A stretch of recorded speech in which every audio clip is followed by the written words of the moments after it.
I like the fact that I don't know where I am. I don't know where I'm going. I sometimes don't know why I'm here.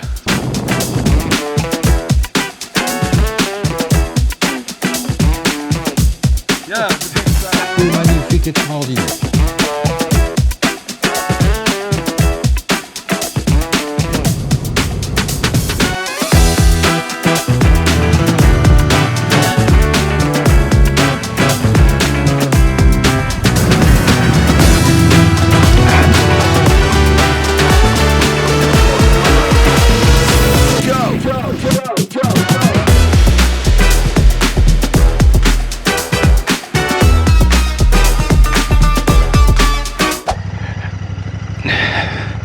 And this is what you have to do when you travel by yourself.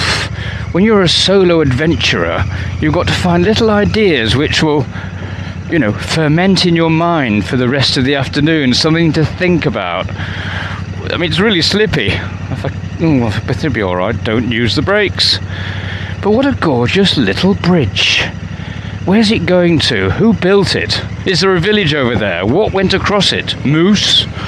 People, presumably, but I can't see any. Oh, this is delightful. My little Norway bridge.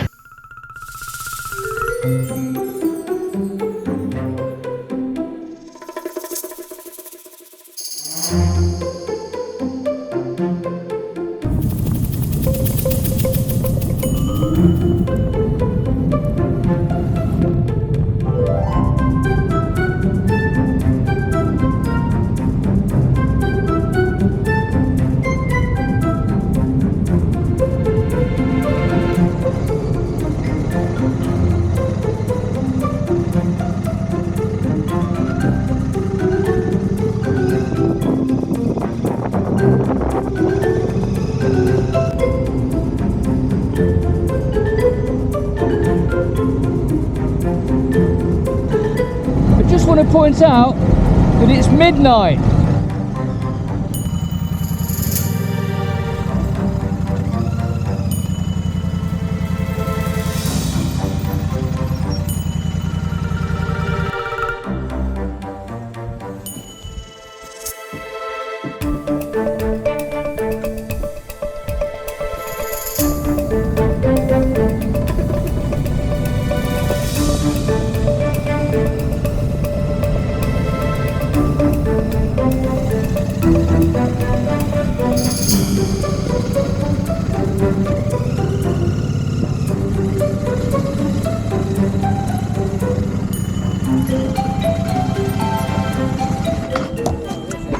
Hello. Hello. Isn't this road beautiful? Is this the most beautiful road in the world? You think so? Yeah, I do, yeah. It's amazing. Oh. Oh gosh. Yeah, it's a beautiful road, fantastic.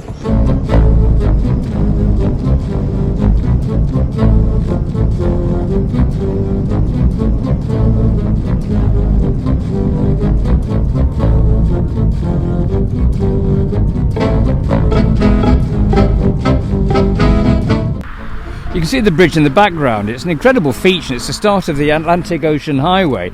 It was initially proposed as a railway line in the early 20th century, but that was abandoned and construction didn't really start until 1983. It was eventually opened in 1989, having cost 20 million euros. 25% was financed with tolls and the rest from public grants. And it was all paid off by 1999 and the toll was removed. This road is extraordinary. It's classified as a national tourist route, but it's also, you know, everybody films automotive commercials and so forth, but it's been declared the world's best road trip and has been awarded the title of Norwegian Construction of the Century. Well, how about that?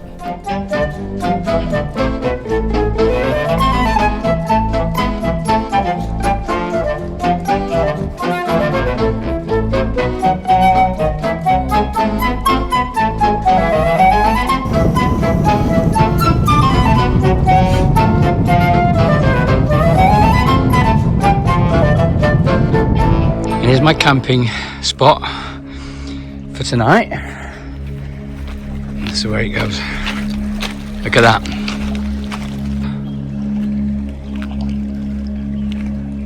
all nice and quiet, safe and tucked away. Isn't that great?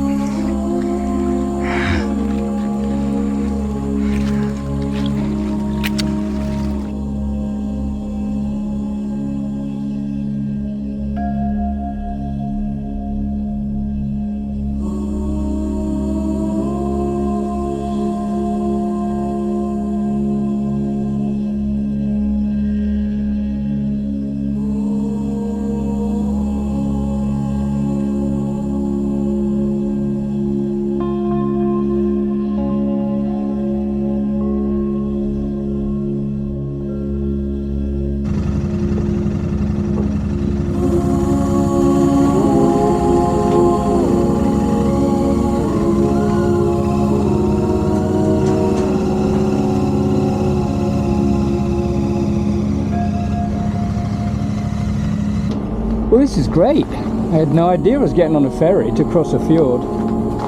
Fantastic. Yeah, brilliant. Oh, it's a long day today. It really is. 700 kilometers. I'm running out of time and I've just got to crack on. Beautiful road, the E6, all the way from the north. Aye, aye, aye.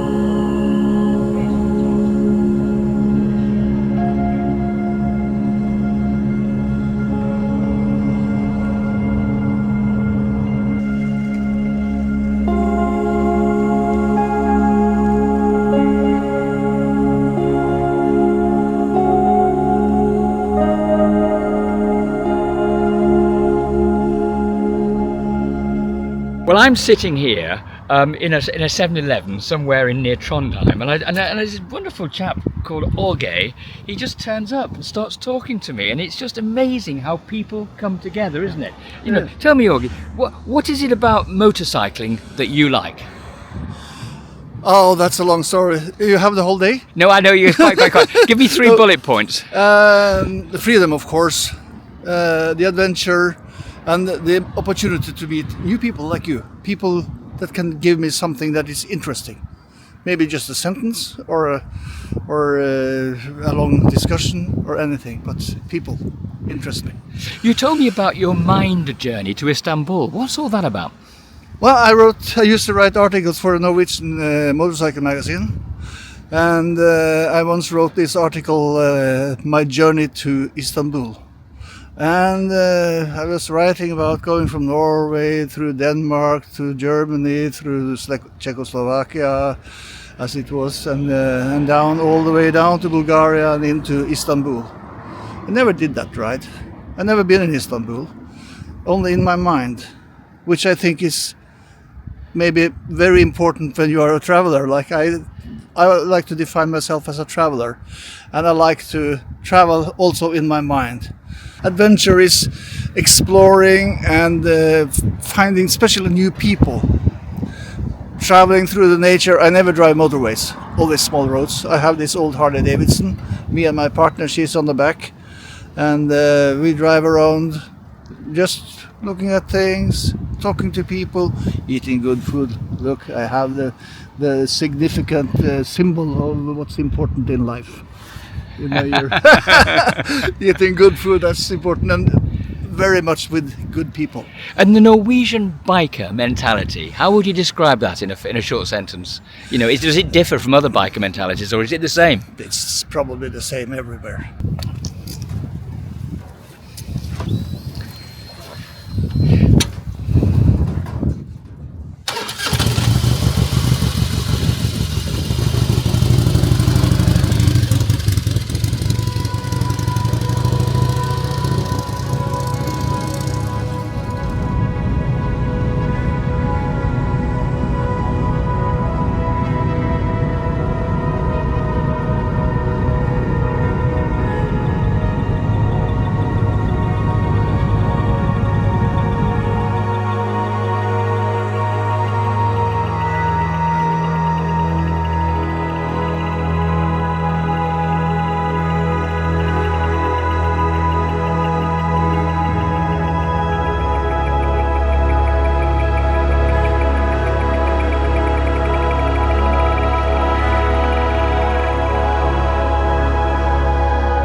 I come across 1,000 things every day of which I know nothing about, and that's just a testimony to my own ignorance. But if there's just one thing that happens which surprises me or amazes me, then I've had a good day. In some ways it's a journey about cafes I've visited and flat whites that I've tasted. I don't know.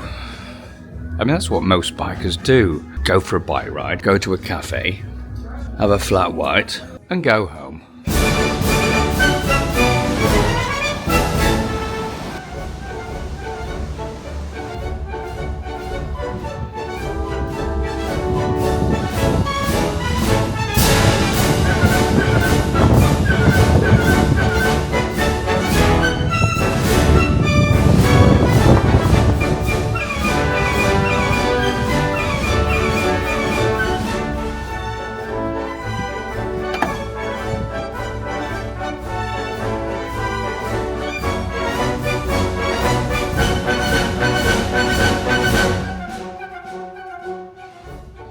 What an amazing civic amenity. I can't believe it. You stop your car, you get out, you come along here and you see this beautiful bird hide. I've never seen anything like this before in my life. Which just goes to show that as soon as you stop, you start to see things. And that's when a journey starts to make sense. But I mean, Denmark has got all the major bird species that most of Europe has got, like bustards and cuckoos and sandgrouse, nightjars, cranes, swifts. Those little dicky birds are probably in Morocco at the moment, you know, on the beach having a nice time. Why would they want to come here when it's so cold? Det er en sno. Sno. Det hedder slangen. Ah, snow. Yeah. So is that a snake? Yeah. Ah, very good, thank you. Yes, let's have a look.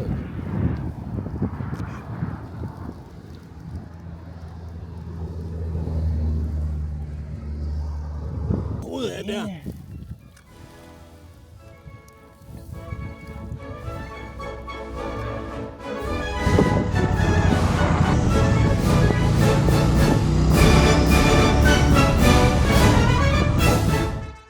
And it's a lovely sunny day here in Frederikshavn, which is in the northern part of Denmark. And I'm going up to a place called Skagen, which is in the northern tip of Denmark, which is where there's a community there where there's a museum and an exhibition of 1870 contemporary artists. It's a bit niche, but you've got to have some things to look forward to going to see. It's not just all about the bike riding, but the bike riding is very important, having said that. And there's nothing better than turning the key first thing in the morning when it's sunny and it's warm and there's a blue sky and you're going for a bike ride.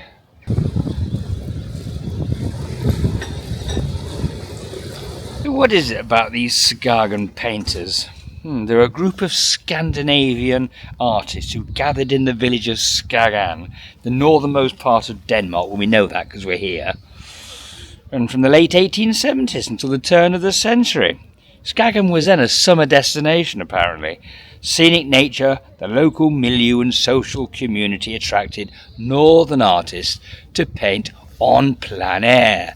Oh, plein air, in the ordinary light. They were impressionists, actually, and very much into using local light, which is very beautiful and very specific to the area, being where it is, you know, surrounded by the sea on three sides. It had a particular, how can I put it, illumination, I suppose. So I'm going into the museum now, to Skagen's Museum, or the Skagen Museum as it's known locally. And of course, Europe is known for its history and its antiquity and its classical importance, of course, but it's also very progressive. But I just want my journey to look at some of the elements of Europe that are absolutely what makes Europe great.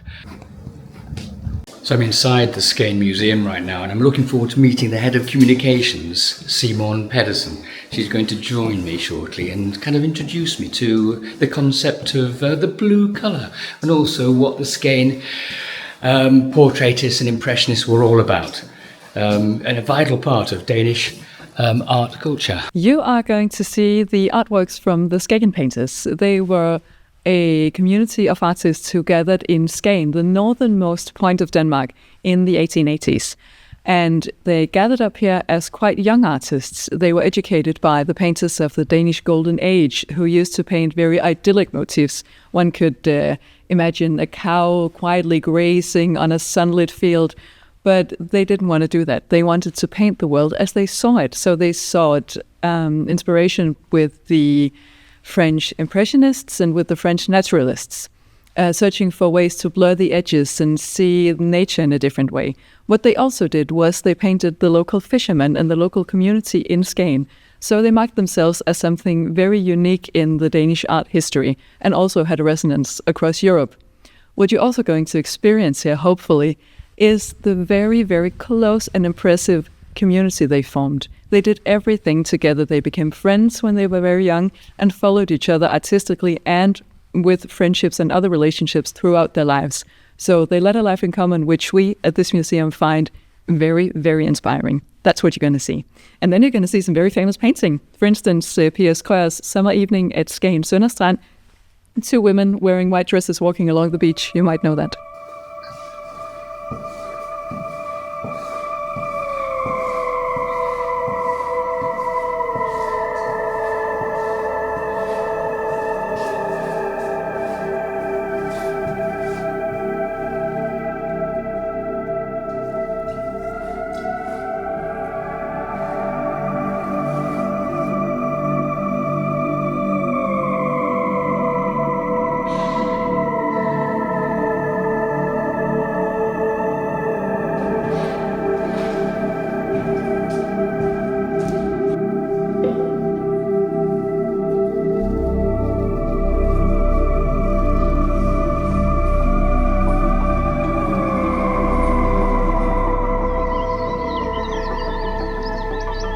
This is my last night's camping. I can hear the traffic over there. Right here I can hear the bird song. And I'm on my way to the touristic event, which is 1,000 kilometers. But I shall remember this last night. It rained all night. I don't know where I am quite. Maybe on the Danish-German border. It doesn't matter anymore. It's all got very random. And that's, I think, how I've loved to like it. I like the fact that I don't know where I am. I don't know where I'm going. I sometimes don't know why I'm here or what it's all for. And I think when you climb out of that, to find sense out of it all and to make some sort of picture which you understand, that's the process of a journey for me. The knitting together of everything.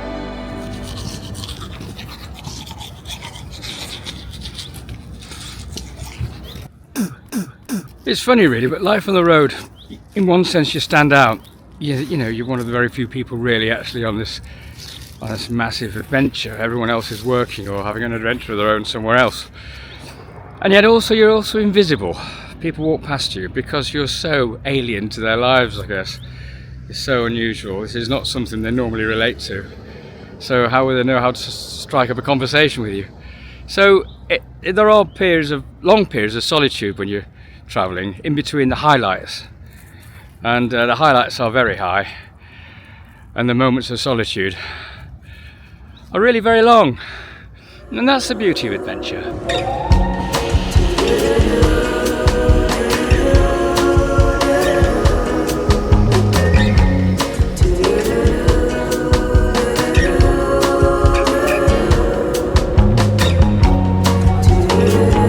So I've got so many cameras at the moment, you know, and one of mine's the 360, the Insta360, which films 360 degrees all at the same time. And it's great. And you can fix one microphone to, you know, whoever you're talking to, and one on yourself, so you can have a conversation without moving the camera. And technically it should work, but one of my microphones isn't working. And this illuminates one of the problems when you're traveling. You basically are trying to find fixes and repairs and solutions and hacks, whatever, in places where you're not familiar. But that's part of, you know, the ability to travel well, is to sort out problems on the hoof. So let's see what these guys can do. Alright. And these lovely fellows are actually helping me, which is really great. Honestly, this is brilliant. I just want to say, there we are. Thank you very much indeed. You've been brilliant. You're welcome. You may not be the happiest Danish person in the world, but you're one of the cleverest. Hopefully you got sorted out what you need. I did. And just finally, before I go, what do you think? Do you think the Danish people are very happy? I think so, yes. Why? And why we're happy? Because we have so little trouble. It's true, isn't it? Why do you have so little We only trouble? have trouble with the Swedes, but you cannot say you cannot say that. I can't believe it. We solved it. Well, I didn't. Christian, the unhappy Dane, he solved it. Yeah, he might have been unhappy, but he was very clever. That's very kind. Thank you so much. Thank you.